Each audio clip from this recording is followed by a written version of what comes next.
Bom dia, pessoal. Tudo bem? Hoje é sexta-feira, 10h30 da manhã. Como eu disse pra vocês, eu vou entrar hoje à noite. Aí é aquilo, né, ó. Bom, quem já trabalhou aqui no Japão sabe, essa dificuldade de mudar o horário de noite para dia é o nosso terror aqui.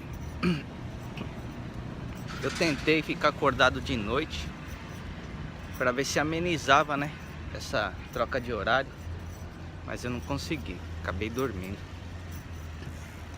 Então, para onde eu tô indo agora? Eu tô indo ali tomar um café lá no Mr. Donuts e daí eu vou voltar para casa. Eu vou tentar dar uma cochilada na parte da tarde. E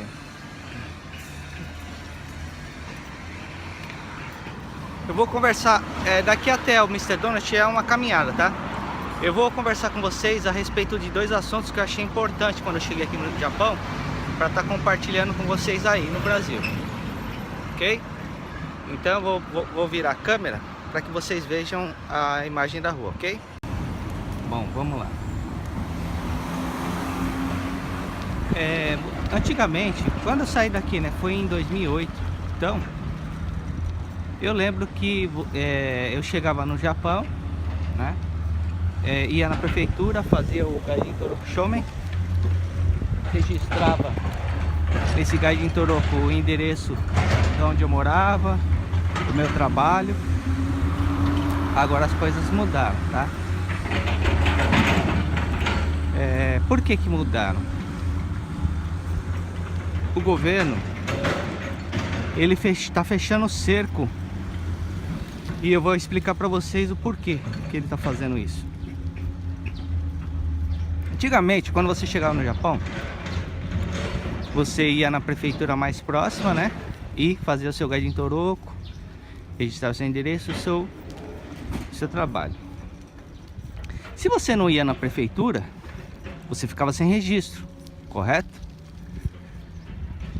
E aí o que acontece? O governo, ele não sabia se você... ele sabe que você entrou no Japão por conta de que lá no aeroporto consta a tua entrada. Só que ele não sabia onde você se localizava, porque tinha muitos brasileiros que não faziam esse registro. E por que os brasileiros não faziam esse registro? Eles faziam o seguinte: eles trabalhavam em empresas que eram, entre aspas, clandestinas, para não pagar impostos, para não pagar seguro social, ou seja, só negar imposto, entendeu? E também, quando houve aquele grande terremoto em Kobe, aquele terremoto que muita gente morreu, né? Não somente os japoneses, mas também muito brasileiro morreu naquele terremoto.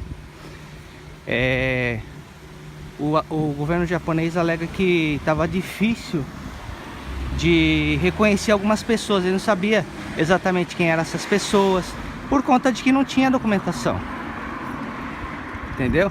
Não sei se eram pessoas que eram recém-chegadas e não foram ainda na prefeitura, ou fizeram isso de forma proposital, ok?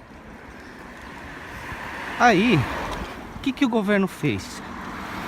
Ele fez o seguinte: você saindo do aeroporto, você já sai com um Zairukado. O Zairukado, você já sai, é como se fosse um Gaijin Toroku Shomen.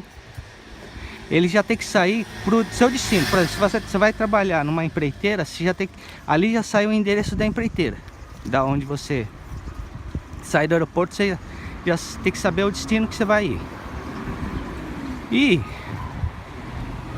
quando você chegar onde você mora, aí que você vai registrar o local onde você mora.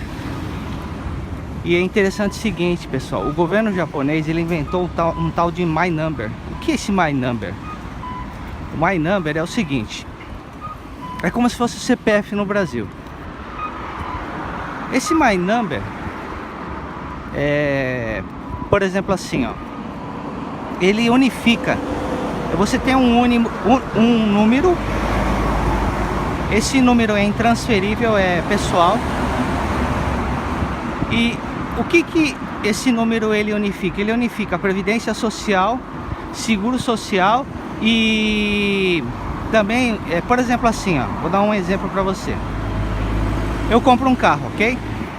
Quando eu vou comprar um carro, na agência japonesa, tá? Não fala se você comprar particular. Você vai numa agência japonesa, eles te pedem o My Number. Você vai fazer um seguro de carro, eles te pedem o My Number. Por que isso, gente? Porque o governo, ele quer saber se quanto, porque assim, né, o imposto de renda aqui é retido na fonte, ok? Ou seja, antes de eu receber o salário, o meu imposto já é declarado, já é mandado pro governo, ok? É retido na fonte. Então, da mesma forma, ele vai fazer uma comparação. Se ele ganha X, ele tem que gastar Y. E como é que ele vai calcular isso? Através da sua vida. Se você comprou um carro, esse carro custou quanto? Peraí, custou 4 milhões, mas vem cá, ele mal chegou do Japão e mal recebeu o segundo salário e já comprou um carro de 4 milhões. Como é que ele comprou esse carro? Ele comprou financiado? Ele comprou à vista? É dessa forma que o governo evita sonegação de imposto. Entendeu? E tinha pessoas que estavam fazendo o quê? Estavam tendo 2 empregos, né? Um era arubaito, só que ele não declarava esse arubaito. E por conta de ele não declarar, ele não pagava imposto. Só que o governo, ele faz uma comparação do seu ganho pelo patrimônio que você tem. E é claro que o governo não fala, tá? Mas eles têm acesso à informação de banco também. Então, é uma forma do governo ele poder evitar a sonegação de imposto, entendeu? Então aqui no Japão agora tem esse tal de My Number. Existem japoneses que eles estão se manifestando contra esse My Number. Por quê? Porque através desse My Number, que é um número único, você pode, por exemplo, né? E existem casos aqui no Japão que a pessoa sonega um imposto, ou sonega, não declara imposto no My Number de outra pessoa, por conta de que são 12 números. É como se fosse um CPF, tá? Então, estão usando o CPF o My Number de outra pessoa. Então aconteceu alguns casos desse. E os japoneses acham que o governo ele está ferindo a Constituição japonesa por conta de que está invadindo a privacidade, né? Quer queira ou não, através desse My Number, ele tem um maior controle de arrecadação de impostos, né? Ele consegue controlar mais a vida dos contribuintes. E esse My Number, ele não tem distinção de estrangeiro para japonês. Todo mundo no Japão tem que ter um My Number, entendeu? Então eu acredito que é uma forma de o governo controlar, ter um controle maior sobre a declaração de imposto, sobre o que você ganha, sobre o que você gasta e se é compatível com aquilo que você está ganhando, né? O patrimônio que você tem, se é compatível com aquilo que você está ganhando. É claro que se não for compatível, ele vai te chamar e vai perguntar: olha, veja bem, você ganha X e você está gastando Y, o que está acontecendo? Né? Alguma coisa está errada. E para nós que somos brasileiros é interessante o seguinte: a imigração, para quem, por exemplo, deve imposto para o governo japonês aqui, de duas uma: ou ele retém o que você deve direto na sua conta, quando você cai na sua conta. O governo agora tem essa liberdade de estar intervindo nas contas bancárias de quem é devedor de imposto, ou você ou eles te negam visto, eles não prorrogam seu visto. Tem Nisei aqui no Japão que está com visto de 1 ano e tem que renovar todo ano e tem que declarar se pagou imposto, se não pagou, se foi negociar, se não foi negociar, entendeu? Então tá dessa forma. Só que assim, gente, ó, o pessoal reclama, tá? Eles reclamam, mas eu não. Por quê? É assim, ó, deixa eu te explicar o que tá acontecendo aqui no Japão. O Japão, ele passou praticamente que uma década e tá entrando para a segunda década que ele tá assim meio que a economia tá meio travada, ok? Aí o que ele tá querendo fazer? Ele tá querendo mudar as leis trabalhistas. Deixa eu dar barulho aí, né, gente? É que eu tô aqui na rota 8 e aqui passa muito caminhão, tá? Tenham paciência. Ele tá querendo mudar as leis trabalhistas para favorecer os trabalhadores, esses operários de fábrica, quem trabalha como operário, como trabalhador de primeira classe, vamos colocar assim, né? Então, a base, né, da classe trabalhadora. Então, o que ele está querendo fazer?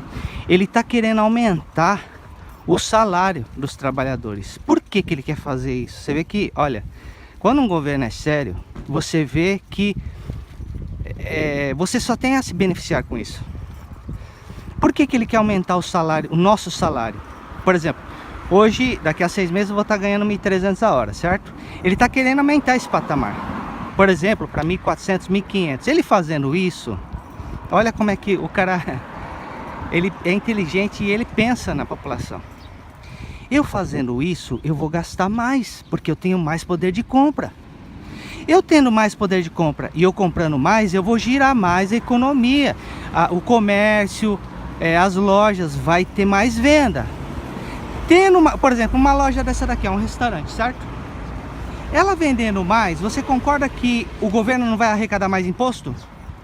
Entendeu como é que é o pensamento do primeiro-ministro aqui do Japão? Isso eu tô falando no geral, tá? Por exemplo, aquela Family Mart ali de esquina.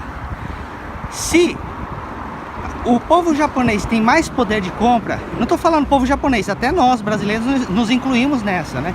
Se nós temos mais poder de compra, é claro que a gente vai gastar mais. Por que eu falo isso? Porque, por exemplo, ó, eu vou trazer minha família, ok? Tá legal, vou trazer minha família, tenho 2 filhas. Aí eu tô aqui, tá eu e minha esposa trabalhando. É claro, gente, que todo mês a gente vai fazer uma economia, ok? A gente pula um X, não sei, 1.000, 1.500 dólares, um exemplo, tá? O resto, gente, a gente vai gastar. E vai gastar onde? Aqui no Japão, é claro. A gente vai gastar em passeio, a gente vai gastar em comida, a gente vai gastar em roupa. E se eu tiver maior poder de compra, é claro que eu vou gastar mais. Isso é natural. Eu gastando mais, todo o comércio na qual eu vou gastar vai ter mais giro na economia. Vocês concordam? Automaticamente, se eles têm mais giro, eles vão pagar mais impostos, o governo vai arrecadar mais. Entenderam a jogada do governo japonês? O cara, ele mexe de baixo para cima. Você entendeu? Ele não adianta, gente, aumentar os impostos para aumentar a arrecadação. Isso não vai girar a economia. Porque, é claro, se ele aumentar os impostos, eu tenho menos poder de compra. Você concorda comigo? Eu tendo menos poder de compra, o que vai acontecer? A economia não vai ter giro, ela vai travar. Agora, ele fazendo isso, ele aumentando o patamar do salário, ele vai fazer o quê? Ele vai dar mais poder de compra para o trabalhador. Ele dando mais poder de compra para o trabalhador vai gastar mais, gente. Entendeu? Então, é uma coisa assim que é bem pensado. Como eu expliquei para vocês anteriormente, através do My Number, o governo tem maior controle para evitar sonegações de impostos. Então, essa é a diferença do primeiro mundo, ok? No primeiro mundo as coisas funcionam. E da mesma forma, tá? Aqui no Japão é assim. Se a população japonesa vê que o governo ele tá omisso, ele não tá trabalhando, o pessoal aqui para e faz manifestações, tá? Aqui não tem brincadeira não. Então, é essa a diferença. Mesmo porque aqui no parlamento japonês, né, a própria oposição, ela cobra muito do governo, né? Tanto é que o novo ministro japonês é assim, ó, a Constituição do Japão, ela tem uma previsão de que o Japão seria um país pacífico. O que isso quer dizer? Que o Japão, ele não iria poder investir a sua economia no armamento, tanto militar como em armas nucleares. Ou seja, ele não ia investir dinheiro em armamento, ok? Isso está previsto em Constituição aqui do Japão. O primeiro-ministro, ele está querendo mudar essa lei. Por quê? Por conta da Coreia do Sul, que está tendo ameaças e tal. O governo japonês, estamos em 2017, ok? Em maio de 2017. Até 2020 ele está querendo tirar essa lei, modificar essa lei. Ele está querendo investir em armamento militar. Aí ele alega que o Japão precisa ter armamento militar para se defender. E não para atacar outros países, mas sim para se defender. Tanto é que hoje a maior defesa do Japão é os Estados Unidos. Não vamos dizer que o Japão não, é zero em armamento militar, mas ele, comparado com, por exemplo, com a Coreia do Norte, perdão, ele tá zero. Ele não, apesar de que, vamos lá, né? O armamento da Coreia do Norte é um armamento antigo da Rússia, né? Foi a Rússia que vendeu para ele. É um armamento dos anos 60, tá? É um armamento bastante antigo. Mas, gente, é aquilo. É aquela situação. Você tem um revólver 38 antigo e tem uma PT-40. O revólver 38 antigo, ele vai funcionar, gente. E se ele funcionar, ele mata. Entendeu? Não importa se o armamento de bomba, de mísseis da Coreia do Norte é antigo, é dos anos 60. Aquilo ali funciona, meu. Se ele mandar aqui pro Japão a bomba aqui, meu, vai fazer um estrago e olha, não adianta. Ele pode carregar esses mísseis com bomba nuclear, com arma química, entenderam? Então, com essas coisas não se brincam. Então, o Japão, ele quer investir, ok? Em armamento nuclear. E eu acredito que é mais para defesa, né? Então, para que o governo tenha essa liberdade de investir em armamento nuclear, ele precisa modificar essa lei que está prevista na Constituição japonesa. Aí tá uma briga, né? A oposição não quer. Eles falam que foram muitos anos em que o Japão esteve em paz e que já basta a Segunda Guerra Mundial, que acabou com muitas vidas. Gente, mas é um quadro totalmente diferente, tá? Se a gente retratar o Japão naquela época, é diferente, né? Naquela época, gente, o Japão, ele queria conquistar toda a Ásia. Tanto é que ele invadiu Coreia, ele invadiu China. Tanto é que hoje, os chineses, o governo chinês tem uma certa rincha com o governo japonês, porque o governo chinês, eles acham que o governo japonês tem que pedir desculpas de forma sincera, né? Aí fica aquela rincha, né? Aquela briguinha de dois governos. Aí o governo japonês, ele pensa assim, né? Poxa, mas isso aconteceu há tantos anos, né? Por que eles não podem nos perdoar, né? Pelo que foi que aconteceu? Porque naquela época o exército japonês era um exército muito... Como é que eu posso falar? Ele chegava nos locais e ele fazia muita coisa errada, né? Ele matavam crianças, ele violentavam as mulheres, eles faziam horrores, né? O exército japonês naquela época. Na época dos kamikazes. Tanto é que os americanos tiveram que jogar aqui uma bomba atômica para segurar o Japão. Entendeu? Porque o Japão queria conquistar tudo. Ele tava, você imagina, daqui até os Estados Unidos, de avião comercial, gente, é 12 horas de voo. Os caras, eles viajaram pro outro lado do continente para atacar o Pearl Harbor, né? Para quem já assistiu o filme aí do Pearl Harbor. Você entendeu? Só para vocês terem uma ideia de como é que era na época da Segunda Guerra Mundial. Então assim, não, hoje já mudou, gente. Hoje não é assim mais que tem que se pensar, né?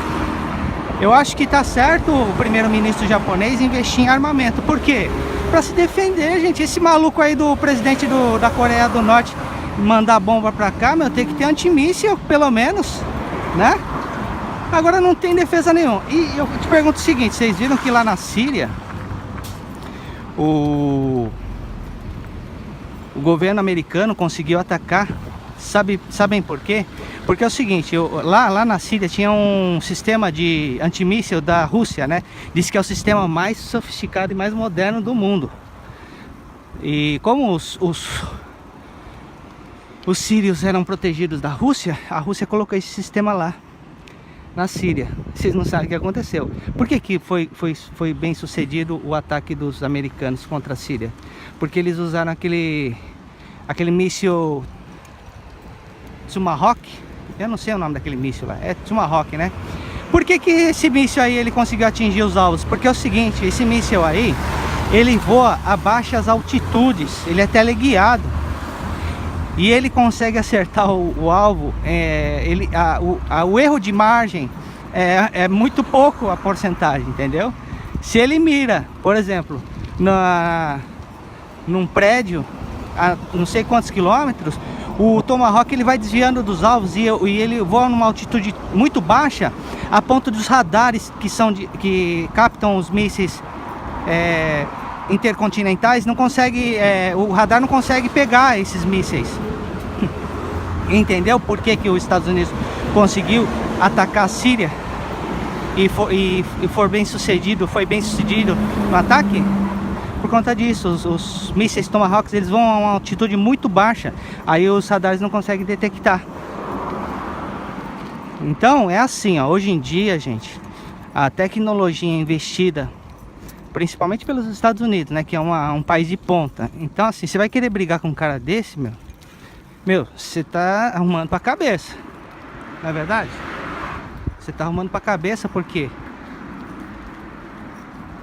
é um povo militarmente falando, ele é de ponta, os Estados Unidos. Meu, se os caras entrarem com tudo ali na Coreia do Norte, eles acabam com a Coreia do Norte. É claro que, gente, numa guerra é claro que tem muitos gastos, né?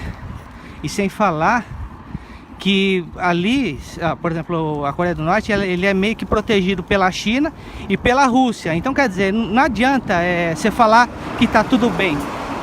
Um lado vai perder, outro lado vai ganhar na guerra. Não tem jeito. Agora eu te pergunto, se a Coreia do Norte mandar uns 200, 300 mísseis aqui pro Japão, você acha que nenhum vai atingir o Japão? É meio difícil, né, gente? Não existe sistema antimíssil que segure tudo isso, né? Entendeu a preocupação aqui do governo japonês?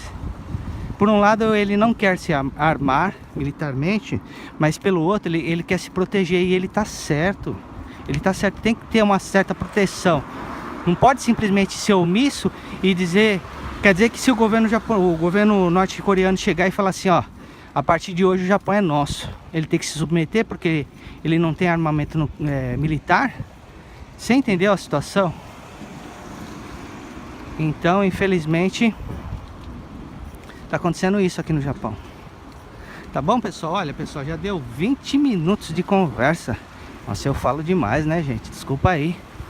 É que o assunto foi indo e também para onde eu tô indo é longe. E aproveitando aí, gravando aí imagens das ruas. E aquilo, né, gente? Tô de bicicleta. E... outra coisa que eu ia falar pra vocês. Eu vou falar rapidinho pra não ficar no outro vídeo. Aqui perto da prefeitura lá de Sabai tem o Hello Work, né? E o que seria o Hello Work? Hello Work, gente, é uma agência de emprego que ajuda os... Por exemplo, você fica desempregado, certo? Você tem direito ao seguro-desemprego aqui no Japão. E nesse interim, o Hello Work ajuda você a te relocar para outros empregos que são aqui da região. Entendeu? Eu tava querendo ir lá porque assim, esses Hello Work também ajudam. Eles ajudam em muitas situações, tá? Eles falam pra você onde é que tem escola pra criança. Eles falam pra você onde é que tem escola de Nihongo. Ou seja, eles orientam os estrangeiros a como lidar com o Japão, né? Então você fica conhecendo na região onde é que tem um centro comunitário, por exemplo, uma piscina da prefeitura, um um centro de quadra, de poliesportiva aqui no Japão, que é gratuito pelo governo, entendeu? Esse tipo de coisa que a gente precisa saber para quem tá morando aqui, né? Como eu falei para vocês, eu tô pouco tempo aqui, então muita coisa eu não sei ainda. E ainda tô conhecendo porque eu tô andando de bicicleta. Se eu tivesse de carro, com certeza a dificuldade aumentaria, porque de carro a gente nem presta atenção, né? Passa direto. De bicicleta a gente vai olhando, a gente vai... Eu pelo menos eu vou parando nos lugares para perguntar o que que é, como é que funciona, como é que não funciona, né? Tá bom? Pessoal, eu não vou mais prolongar esse vídeo porque já tá dando quase 30 minutos de vídeo. Então, só para esclarecer a respeito de vocês, a respeito do Zairocabo, do My Number e que eu não acabei falando da guerra da Coreia do Norte, tá? Então a situação tá assim hoje no Japão. E também, né, gente, é aquilo, né? Tô indo lá tomar um café, mas como vocês perceberam, é longe, tá? Da onde eu moro pra onde eu tô indo. Mas é aquilo, né, gente? Eu tô de folga. Quando você não tem o que fazer, se você andar de bicicleta, te faz bem pra saúde. Você limpa a sua mente, né? Porque ficar trancado dentro de apartamento não é saudável, né, gente? Vocês sabem disso. Apartamento é bom pra entrar e pra ir dormir mesmo, pra descansar. Na rua, ó, você vai vendo o movimento da rua. Eu vou aqui postando vídeo pra vocês. Eu vou exercitando com a minha bicicletinha. Tá certo? Então é isso, gente. Fiquem com Deus e até uma próxima. Tchau!